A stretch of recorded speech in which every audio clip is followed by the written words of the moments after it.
కుంతీదేవితో వివాహం తర్వాత భీష్ముడు పాండురాజుకు మరో వివాహం జరిపించాలని ఆలోచించాడు.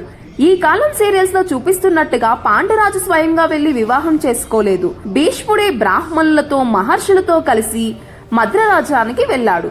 భీష్ముడు వచ్చాడని తెలిసిన మద్రరాజు ఎదిరేగి వెళ్లి అతన్ని ఆహ్వానించి రాకకు కారణాన్ని అడిగాడు.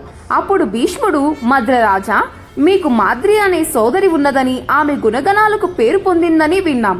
ఆమెను పాండురాజుతో వివాహానికి అడగడానికి వచ్చామని తెలిపాడు. అప్పుడు మద్రరాజు ఆనందించి, మా వంశంలో పూర్వీకుల నుంచి శుల్క విధి అనే ఆచారం ఉందని తెలిపాడు.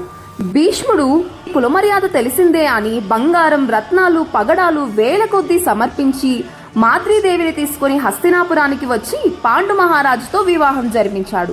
అలా కురువంశానికి కుంతీదేవి వివాహంతో యదువంశంతో బంధం ఏర్పడితే, మాద్రీదేవి వివాహంతో మద్రరాజ్యంతో మరో బలమైన సంబంధం ఏర్పడింది.